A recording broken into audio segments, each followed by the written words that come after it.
ಸಮನ್ವಯ ಸಮಿತಿ ಕನ್ನಡವೇ ಸತ್ಯ ಪ್ರತಿಷ್ಠಾನ ಗದ್ಯ ಬರೆಹದ ಮಿಂಚುಗೊಂಚಲು ಯೂಟ್ಯೂಬ್ ಪ್ರಸಾರಮಾಲೆ ಮಾವು ಬೇವು ಕಥಾ ಸಂಕಲನ ಕಥೆ ಪಾಪ ಹೀಗಾಗಬಾರದಿತ್ತು.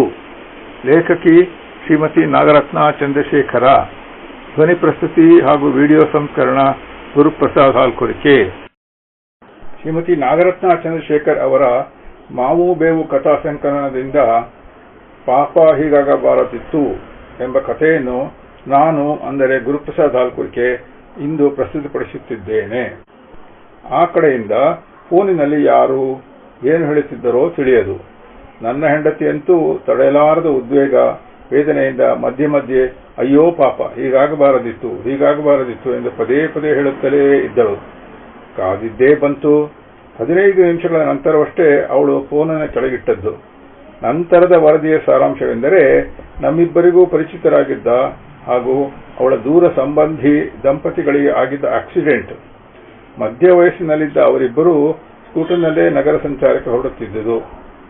ಆ ದಿನ ಇಳಿ ಹೊತ್ತಿನಲ್ಲಿ ಸ್ನೇಹಿತರ ಮದುವೆ ಆರತಕ್ಷತೆಗೆಂದು ಮಕ್ಕಳನ್ನು ಮನೆಯಲ್ಲೇ ಬಿಟ್ಟು ಇಬ್ಬರೇ ಹೊರಟಿದ್ದರು. ಆಕೆ ಸಾಲಂಕೃತಳಾಗಿ ಗಂಡನ ಹಿಂದೆ ಕೂತಿದ್ದರು. ಯಾವುದೋ ತಿರುವಿನಲ್ಲಿ ಜನಸಂಚಾರ ಕಡಿಮೆ ಇದ್ದ ರಸ್ತೆಗೆ ಇದ್ದಕ್ಕಿದ್ದಂತೆ ವೇಗವಾಗಿ ಬಂದ ಮೋಟಾರ್ ಬೈಕಿನ ಹಿಂಬದಿಯ ಸವಾರ ಸೀದಾ ಇವರ ಸ್ಕೂಟಿನ ಹತ್ತಿರಕ್ಕೆ ಬಂದು ಆಕೆಯ ಕೊಳ್ಳಿಂದ ನೇತಾಡುತ್ತಿದ್ದ ಹೊಳೆಯ ಸರಕ್ಕೆ ಕೈ ಹಾಕಿ ಸೆಳೆದುಕೊಂಡು ಪರಾರಿಯಾಗಿದ್ದ.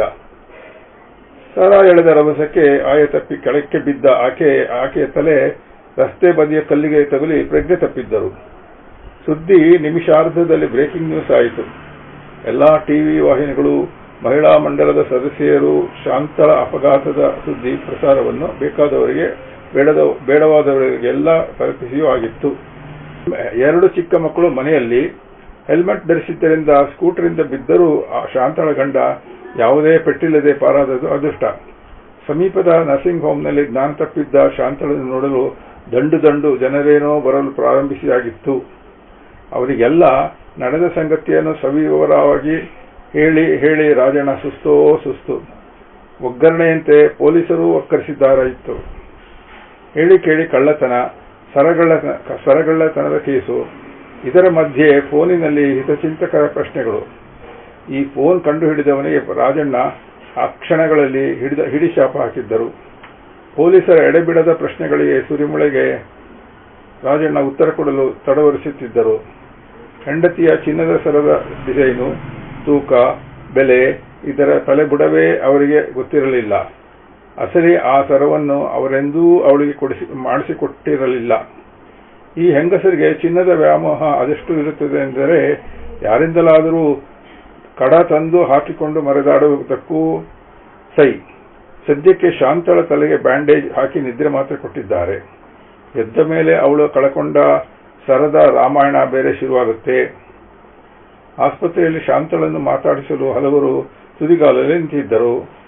ವೈದ್ಯರು ಅವಳು ಅಪಾಯದಿಂದ ಪಾರಾಗಿದ್ದಾಳೆ ಎಂದು ಹೇಳಿದರೂ ಶಾಂತಳ ತಲೆ ಅವರ ಪ್ರಶ್ನೆಗಳಿಗೆ ಉತ್ತರಿಸುವಷ್ಟು ಓಡುತ್ತಿರಲಿಲ್ಲವೆಂದು ಖಾತರಿಯಾಗಿ ಸುಮ್ಮನಿದ್ದರು. ರಾಜಣ್ಣನ ಆದಾಯ, ಕೆಲಸ, ಉಳಿತಾಯದ ಪರಿಚಯ ಇರುವ ಯಾರಿಗಾದರೂ ಅವನ ಹೆಂಡತಿ ಕಳಕೊಂಡ ಸರವನ್ನು ಅವರು ಹೇಗೆ ಖರೀದಿಸಲು ಸಾಧ್ಯ ಎನ್ನುವ ಅನುಮಾನ ಮೂಡದಿರದು. ಆದಾಯ ತೆರಿಗೆ ಅಧಿಕಾರಿಗಳ ಕಣ್ಣಂತೂ ಪಾಪ ಇಂಥ ಸಂಗತಿಗಳ ಮೇಲೆ ಬೀಳುವುದಿಲ್ಲ. ದೊಡ್ಡ ತಿಮಿಂಗಲಗಳೇ ಅವರಿಂದ ನುಣುಚಿಕೊಳ್ಳುವಾಗ ಪಾಪ ರಾಜಣ್ಣ ಅವರ ಕನಸಿಗೂ ಬರಲಾರದಂಥವನು. ಆದರೆ ಹೆಂಡತಿ ಕಣ್ತೆರೆದು ಮಾತಾಡಲು ಪ್ರಾರಂಭಿಸಿದ ಮೇಲೆ ಸರದ ಬಗ್ಗೆ ಯಾವುದೇ ಚಿಂತೆಯನ್ನು, ಕುತೂಹಲವನ್ನು ವ್ಯಕ್ತಪಡಿಸದಿರುವುದನ್ನು ಕಂಡು ರಾಜಣ್ಣಗೆ ಒಮ್ಮೆ ಭಯವೂ ಆಯಿತು. ತಲೆಗೆ ಬಿದ್ದ ಪೆಟ್ಟಿನಿಂದ ಅವಳ ಜ್ಞಾಪಕ ಶಕ್ತಿ ಏನಾದರೂ ಹೊರಟೋಗಿದ್ದರೆ, ಸರ ಕಳೆದುಕೊಂಡು ಹೀಗೆ ಸುಮ್ಮನೆ ಪೀಡೆ ಹೋಯಿತು ಅಂತ ಯಾವ ಹೆಣ್ಣುಮಗಳು ಸುಮ್ಮನಿರುತ್ತಾಳೆ? ಶಾಂತಳ ಹೊಸ ಸರ ಕಳ್ಳ ಕಿತ್ತುಕೊಂಡು ಹೋದನಂತೆ. ಬರೋಬ್ಬರಿ 50 ಗ್ರಾಂ ತೂಕವಿತ್ತಂತೆ.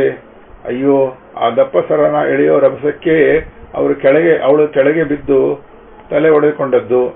ಇಷ್ಟಕ್ಕೂ ಈಗಿನ ಕಾಲದಲ್ಲಿ ಚಿನ್ನದ ಬೆಲೆ ಆಕಾಶಕ್ಕೇರಿರುವಾಗ ಇವಳು ಅಂಥ ಸರ ಶೋ ಮಾಡ್ತಾ ಮೇಲೆ ಹಾಕಿಕೊಂಡು ಹೋದರೆ ಕಳ್ಳರು ಸುಮ್ಮನೆ ಇರ್ತಾರಿಯೇ?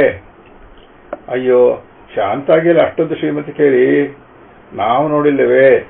ಈ ಸರಾನ ಅವರ ನೆಂಟರಿಂದ ಕಡ ತಂದಿದ್ದಾಳಂತೆ ಮದುವೆಗೆ ಅಂತ. ಇಂಥ ಸುದ್ದಿಗಳು ರೆಕ್ಕೆ ಪುಕ್ಕ ಹಚ್ಚಿಕೊಂಡು ಮಹಿಳಾ ವಲಯದಲ್ಲಿ ಹಾರಾಡುತ್ತಿದ್ದವು. ಆಸ್ಪತ್ರೆಯಲ್ಲಿ ತಣ್ಣಗೆ ಮಲಗಿದ್ದ ಹೆಂಡತಿ, ಮನೆಯಲ್ಲಿ ಚಿಕ್ಕ 2 ಮಕ್ಕಳು ಇವರನ್ನು ಸಂಭಾಳಿಸುತ್ತಾ ಸರಾಸಂದ ಸರಮಾಲೆ ಕಷ್ಟಗಳೊಂದಿಗೆ ರಾಜಣ್ಣ ಎದುರಿಸಿ ಬಿಡುತ್ತಿದ್ದರು. ಅವಳನ್ನು ಆಸ್ಪತ್ರೆಯಿಂದ ಕರೆತಂದ ಮೇಲೂ ಶಾಂತಿ ನೆಮ್ಮದಿ ಸಿಗಲೇ ಇಲ್ಲ. ಎಫ್ಐಆರ್ ದಾಖಲಿಸಿಕೊಂಡ ಪೊಲೀಸರಿಗೆ ಸರದ ನಿಜವಾದ ನಿಖರವಾದ ವಿವರಗಳನ್ನು ಶಾಂತ ಮಾತ್ರ ಕೊಡಬಲ್ಲವಳಾಗಿದ್ದಳು. ಶಾಂತ, ಇದೇನೆ ಆ ಸರದ ಬಗ್ಗೆ ಊರವರೆಲ್ಲ ತಲೆ ಕೆಡಿಸಿಕೊಂಡಿದ್ದರೂ ನೀನಂತೂ ತಣ್ಣಗೆ ಏನೂ ಆಗಿಲ್ಲ ಅಂತ ಕೂತಿದ್ದಿ. ನಾನಂತೂ ಆ ಸರ ಮಾಡಿಸಿಯೋ ಖರೀದಿಸಿಯೋ ಕೊಟ್ಟಿರಲಿಲ್ಲ. ಅದರ ವಿವರ ಕೇಳಲು ಪೊಲೀಸರು ಕಾಯ್ತಾನೆ ಇದ್ದಾರೆ. ಶಾಂತ ನಿರ್ಲಿಪ್ತತೆಯಿಂದ ನಕ್ಕಳು. ನಿಜಾರಿ, ಈ ಸರದ ಸಲುವಾಗಿ ನನ್ನ ತಲೆ ಒಡೀತು. ಆಸ್ಪತ್ರೆಗೆ ಅಂತ 5-6 ಸಾವಿರ ಖರ್ಚಾಯಿತು. ಇನ್ನಾದರೂ ಆ ಸರದ ಬಗ್ಗೆ ನಿಜ ಹೇಳಿಬಿಡ್ತೀನಿ ತಾಳಿ. ಅದು ನಿಜವಾಗಿ ಚಿನ್ನದ್ದಲ್ಲ ಕಣ್ರಿ. ಬರೀ 700 ರೂಪಾಯಿ ಕೊಟ್ಟು 1 ಗ್ರಾಂ ಚಿನ್ನ ಅಂಗಡಿಯಲ್ಲಿ ಖರೀದಿಸಿದ್ದು. ಆದರೆ ಪೊಲೀಸರ ಹತ್ರ ನಾನು ಚಿನ್ನದ ಸರ ಅಂತಾನೆ ಬರೆದು ಕೊಟ್ಟಿದ್ದೀನಿ. ಈಗ ಅದು ನಕಲಿ ಅಂದರೆ ಮರ್ಯಾದೆ ಹೋಗುತ್ತೆ. ರಾಜನ ಚಿಂತೆಯೇ ಬೇರೆ. ಅದು ನಿಜಾರಿ, ನಮ್ಮ ಸಮಾಜದ ಗೆಳತಿಯರೆಲ್ಲ ಅದು ಚಿನ್ನದ್ದೇ ಅಂತ ತಿಳ್ಕೊಂಡು ನನಗೆ ಎಷ್ಟೊಂದು ಅಯ್ಯೋ ಪಾಪ ಅಂತ ಹೇಳ್ತಿದ್ದಾರೆ. ಈಗೇನಾದರೂ ಸತ್ಯ ಗೊತ್ತಾದ್ರೆ ನಗೆಪಾಟಲು. ನಾವು ಸತ್ಯವನ್ನು ಹೇಳುವುದೇ ಬೇಡ. ಹೇಗೂ ಪೊಲೀಸರು ಆ ಕಳ್ಳನ್ನ ಹಿಡಿದು ಸರ ವಸೂಲಿ ಮಾಡುತ್ತಾರೆ ಅಂತ ಯಾರು ನಂಬ್ತಾರೆ? ಒಂದು ಪಕ್ಷ ಸರ ಸಿಕ್ಕಿದ್ದರೂ ನನಗಂತೂ ವಾಪಸ್ ಬರುವುದಿಲ್ಲ ಬಿಡಿ. ಹಾಗಂತೀಯ? ಏನಾದರೂ ಈ ಸರದಿಂದಾಗಿ ನಿನ್ನ ತಲೆಗೆ 5-6 ಹೊಲಿಗೆ ಬಿದ್ದದ್ದಂತೂ ಸುಳ್ಳಾಗದು. ಇನ್ನು ಮೇಲಾದರೂ ಹೀಗೆ ಒಡವೆಗಳನ್ನು ಮೈ ಮೇಲೆ ಎಲ್ಲರ ಕಣ್ಣು ಕುಕ್ಕೋ ಹಾಗೆ ಹಾಕೊಂಡು ಬರಬೇಡವೇ? ಅದೆಲ್ಲ ಕಾರಲ್ಲಿ ಹೋಗಿ ಜುಮ್ ಅಂತ ಬರ್ತಾರಲ್ಲ, ಅವರಿಗೆ ಸರಿ. ನೀವಂತೂ ಚಿನ್ನದ ಸರ ಮಾಡಿಸ್ಕೊಡ್ಲಿಲ್ಲ. ನಕಲಿನಲ್ಲಾದರೂ ಸಂತೋಷ ಪಡೋಣ ಅಂದ್ರೆ ಅದು ನನ್ನ ಹಣೆಯಲ್ಲಿ ಬರಲಿಲ್ಲ.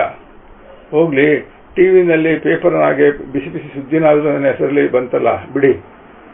ಆ ದಿನ ಅವರ ಮನೆಗೆ ಪುಟ್ಟ ಪಾರ್ಸೆಲ್ ಒಂದು ಬಂದು ಬಿದ್ದಿತ್ತು. ಅದ್ಯಾರಪ್ಪ ನಮಗೆ ಪಾರ್ಸೆಲ್ ಕಳಿಸೋರು ಎಂದು ರಾಜಣ್ಣ ಅದನ್ನು ಬಿಚ್ಚಿದವನೇ, ಲೇ ಶಾಂತ, ಬಾಯಿಲಿ ನೋಡು, ನಿನ್ನ ತಲೆ ಹೊಡೆದ ಸರ ವಾಪಸ್ ನಮಗೇ ಬಂದಿದೆ. ಅಲ್ರಿ, ಆ ಕಳ್ಳರಿಗೆ ಸಖತ್ ನಿರಾಶೆ ಆಗಿರಬೇಕು. ಚಿನ್ನದ ಸರ ಅಂತ ಆಸೆಪಟ್ಟು ಕಿತ್ತುಕೊಂಡು ಹೋದದ್ದು ನಕಲಿ ಎಂದು. ಇನ್ನೂ ಪೊಲೀಸ್ನವರಿಗೆ ನಾವು ಬೇರೆ ಚಿನ್ನದ ಸರ ಅಂತ ದೂರು ಕೊಟ್ಟಿದ್ದೇವೆ. ನಾಳೆ ಅವರು ಸಿಕ್ಕಿ ಹಾಕಿಕೊಂಡರೆ ಚಿನ್ನದ ಸರವನ್ನೇ ಕಕ್ಕಬೇಕಾದೀತು ಎಂದು ಹೆದರಿ ನಮ್ಮ ವಿಳಾಸ ಪತ್ತೆ ಮಾಡಿ ವಾಪಸ್ ಕಳಿಸಿದ್ದಾರೆ. ಪಾಪ, ಹೀಗಾಗಬಾರದಿತ್ತಲ್ವೇನೆ? ಯಾರಿಗೆ? ನಮಗ ಅವರಿಗ?